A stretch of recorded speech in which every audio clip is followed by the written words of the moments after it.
So while we do a lot of work with organizations, one of the most fulfilling things that we do at the Brand Builders is working with groups of athletes to help them navigate their pathway during and beyond sport through building their unique brand.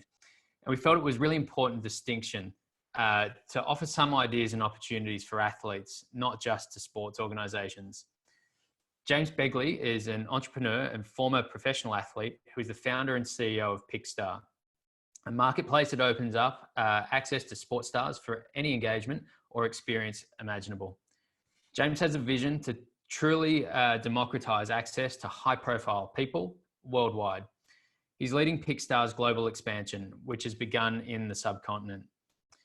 His career has been dedicated to high performance from the moment he was drafted to the AFL as a 17-year-old.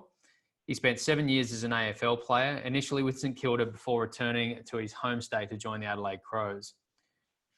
Today, James joins the ECCO Think Tank to discuss the opportunities and challenges presented to athletes during and beyond this crisis.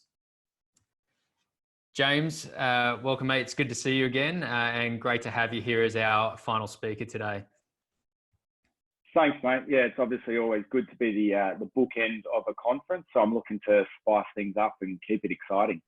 Yeah, fantastic. And obviously today we're talking about a topic that's really close to my heart as well, being a professional athlete, and that's the athlete perspective. So let's jump straight in. And again, as we've sort of asked everybody today, from an athlete perspective, what are the current issues or challenges that you're seeing athletes facing?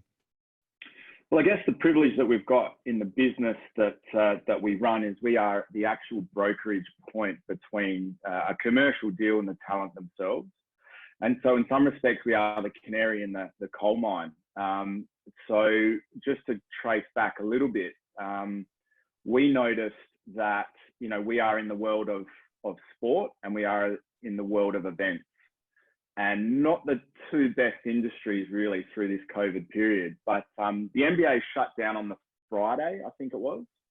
And literally on the Saturday morning, it was an obliteration. We have not received an in-person request for a sporting talent since. And we've done over 3,500 in the last couple of years. So not only did the pipeline of new work literally disappear overnight, but existing bookings that required some sort of in-person activation literally have been pulled. About 50% have been cancelled and about 50% have been deferred. So I think the first thing that is sort of our hit zone is that the commercial or the external commercial opportunities for sporting talent, whether it's retired, Olympic, or any of your key sporting codes, has dried up. That just does not exist. Then you've got a renegotiation, I think, of existing commercial partnerships. So, just because you've got a contract with a major brand, I mean, we were talking to a client yesterday who's got a six-figure deal with a talent through our platform, and they literally are renegotiating now. So athletes that have got existing partnerships can't bank on that revenue or that commercial upside because they actually can't fulfill portions of the contract. And also brands are saying, hey, all bets are off. We need to talk about what this looks like into the future because we can't justify this. And to be honest, we can't afford this anymore. So not only are you finding athletes losing out on new deals, their existing deals are, up in the air. And then you've got the third part to it, which is like a triple whammy, that they're playing contracts. And we all have seen the headlines. The playing contracts are unknown. And a fair portion of codes are either not paying their talent completely through to might be paying 20%, 30%, 40%. So you've got this kind of this commercial unknown world for talent, and they're really not used to it in one respect.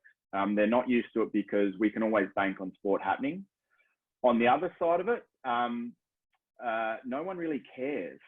And so we've got this interesting PR dilemma for sporting talent, especially the higher profile codes, where I can honestly say we deal with the players and they're really hurting, but you don't want to hear about an AFL or an NRL an NBL talent coming out and saying, oh, hey, I can barely pay my mortgage, when typically I earn between $100,000 to $800,000.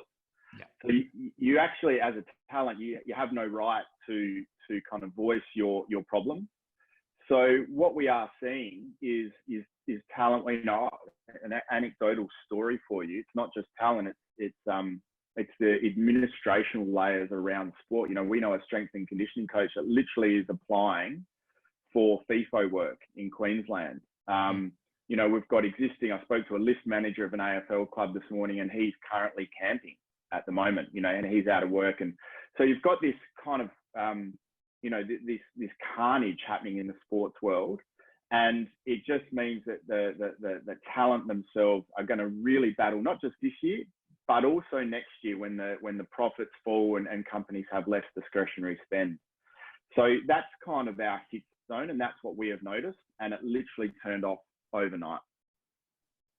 Yeah, definitely. And do you think, from an athlete perspective, and I've kind of been in a similar situation where contracts that I've got in place, are being reviewed and not so much, may not go forward. But do you think there's an opportunity there for the athletes and for the talent to, potentially offer a little bit more value, or look at different ways they can offer value to those existing sponsors without necessarily changing the terms of the contract, but just sort of pivoting for what is the current situation? Yeah, and that's the flip side of it, because it's a bit of a cliche now, but because we are all in this together, everyone from the chief marketing officer through to kind of the brand activation person through to the talent themselves kind of have literally got in a room and said, how can we make this work? Brands are not wanting to pull the pin completely, but they just wanting to be upfront about their realities. And what we've discovered is it's actually, there isn't much room for an attitude other than collaboration from a talent perspective. It's just not a market that as a talent you've got leverage in. And this all sounds very sterile and very commercial, but this is reality of sport now. If we're just looking at the dollars and figures, what we're finding is that, at a best case scenario, your contracts may be reviewed by about 30 to 40%. But brands are saying, look, can you do extra social? Can you do some podcasts for us? How can you help us? What is your strength? What is your passion? And so, later on, I know we'll talk about it, but from an opportunity point of view, I've never seen an environment that is more collaborative than right now. Yeah, definitely. And it's one of the things that we talk to our athletes about is identifying your superpower, and that really good skill that you've got that you can offer to your sponsors or to your network. But then also, I guess, listing the things that you do enjoy doing. So whether that is, appearing on a podcast or a video interview, or not that we can kind of go out and engage within the community. Hopefully now, as restrictions are starting to ease, those opportunities can come up again. Do you find that there's some of those opportunities, and what sort of opportunities specifically do you see that the talent can start to move down through that path and through that process? Yeah, well, I mean, there's a few perspectives to that, and like I said, at PickStar being at the coalface of the transactions, we see the changing nature of and the reducing elements of certain revenue streams and certain opportunities. So in-person event activation does not exist at the moment.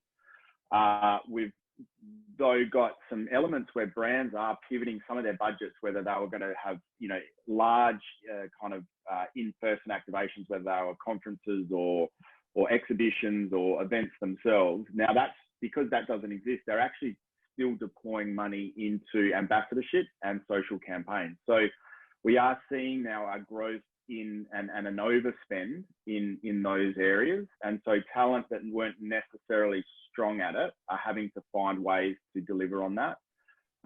If we also look at some metrics, and I'll go into talk about it down the track, but virtual opportunities now are not perceived as the poor cousin to an in-person event. And that's what we've discovered in a rapidly short space of time, that the way that people are viewing in-person the way that people are viewing virtual connections and virtual, Zoom meetings, and that is it's just a different offering. The benefits of those are very much around, it's a very leveling and egalitarian and intimate space that's created. I mean, at PickStar, we decided to sort of create a campaign where we're going to connect 1,000 virtual work teams to sporting talent in 100 days for free. We've never really done it before, but we just want to see what happens. And what you're discovering is talent now exposing their bedrooms, and they're exposing their lounge rooms. And it's not an athlete on a pedestal, athlete up at a dais, athlete telling you what you should and shouldn't do. It's like it's a really intimate discussion. Question and answer is really, leaned on. And it's much more conducive to, I guess, content and discussion that is relevant and meaningful. And that probably, in a long-winded way, also leads me to a doubling down on genuine connections between brand and, the speaker before was eloquently describing it as, authentic relationships. Yeah. And so that's the other thing that we've found brands are really spending a lot of time on our platform searching for is which talent have a genuine passion about my, dog breeding brand, or my Nerf gun, or my, soft drink. Like, who out there is already using us, and who's in a passionate way going to communicate our story, and what is your story? And so I think there will be less tolerance from brands into the future, willing to just get a high profile name, whack them up there with no real direct correlation. They've got good reach, and so therefore they'll get a good result. I think there will be more fragmented approach to multiple influencers that are genuinely connected to the brand that can tell really powerful stories. So the exciting thing for talent is that if you do develop those attributes, you're going to leapfrog a fairly bland, beige, high profile, let's say, football talent who doesn't have much to offer. Yeah, and Jeff spoke earlier about having that transparency as well, and obviously for an organisation or a business, that's super important. But obviously for an athlete as well is definitely applicable there too. And it's interesting you're sort of saying how bringing athletes into this online world and letting other people into your home. It's there's a lot of people out there that aren't.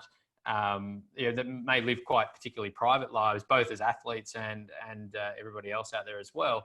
And now these Zoom meetings and conference calls, you bring all of these other people inside your home. And what we recently did in one of the workshops that we're doing with a sports organization was actually have a show and tell session to basically just address the elephant in the room. Because yes, you've got whatever you've got in the background, and reality is you're probably looking past the person and going, oh, what have they got on their kitchen sink there? So it was a really fun activity and exposed that the human side of the people. So it's definitely a great opportunity there for athletes as well.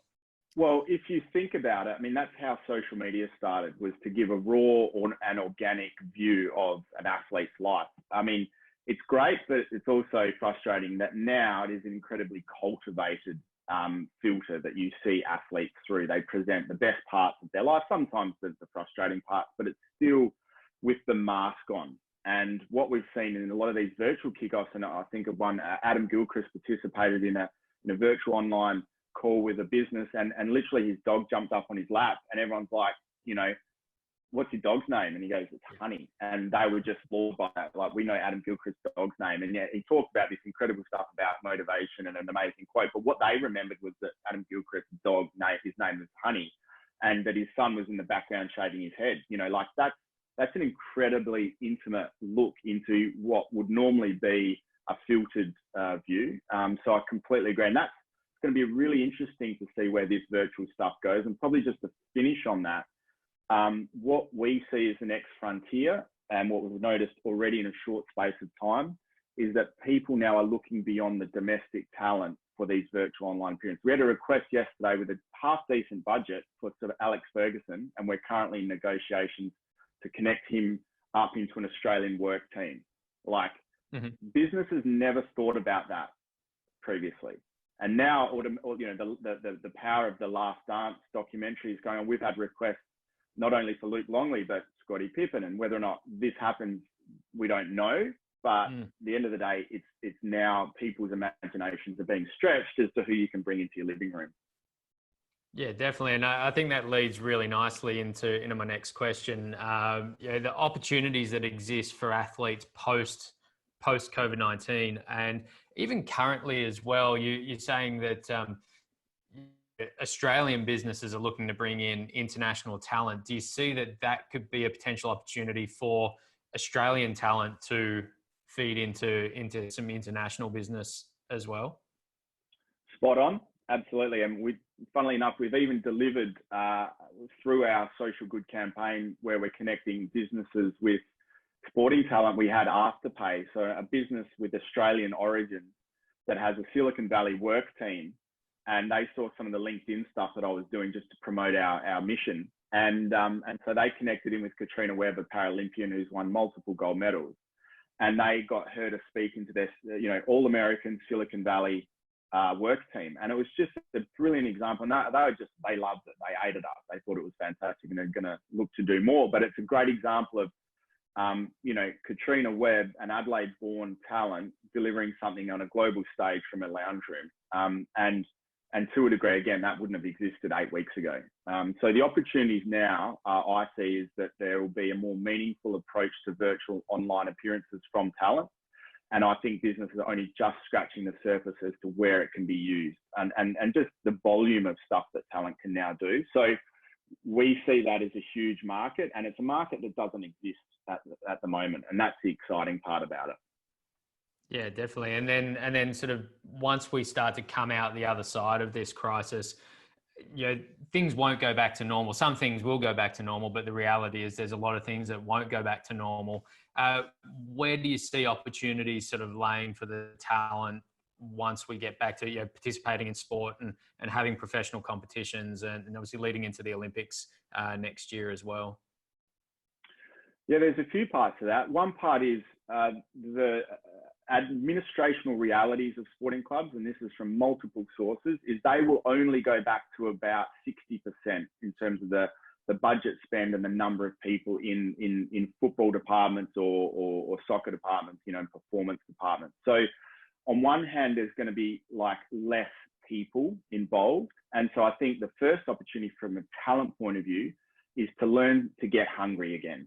And they won't have everything delivered to them on a silver platter in terms of their stretching and their diet and what we see from a lot of the solo sports. So that hunger remains. But a lot of the sporting codes, athletes get really quite entitled as to what I expect other people to do for me. So I think there's an opportunity to get hungry and for athletes to learn to discover that they control their own destiny. It's not up to a coach to fix stuff for me. It's up to me. In terms of the commercial aspects, I think I come back to this ability for athletes to build their brand and elevate their brand out of the noise. It's out of the herd mentality of what I should do online and be themselves. I remember when I played sport, I didn't want to talk politics until I was 23, 24, and then I just thought, stuff it. I'm old enough and I don't care, and I want to debrief the election. I don't want to talk about what's happening on MasterChef. So I think your ability as a talent, and again, I'll refer back to The Last Dance and American sport. They do production amazingly, but they also really foster individualism. And Australian sports are way down the other end. And I think that actually will come back. I think there's a discussion now about how sterile athletes are and about how much we want the personality to shine through.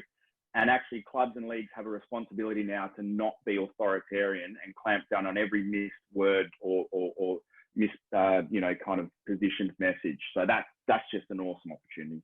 Yeah, definitely. And it would be an exciting time to sort of see what that, relaxing of the administrative pressures of towing the company line or towing the sports organization line, and how sport participation, both at an elite level, but also at a grassroots level, the impact that it has at both ends of the spectrum. So yeah, associations, leagues can't have it both ways. They can't say we're going to position our product and make it schmick and shiny and flawless, and then expect athletes to sort of be themselves and make mistakes.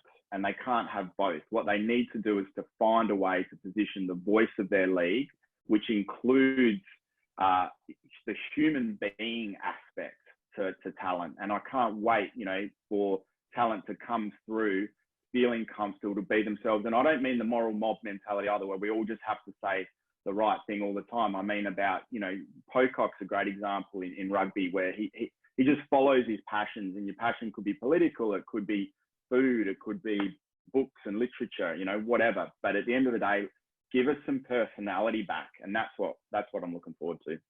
Yeah, definitely.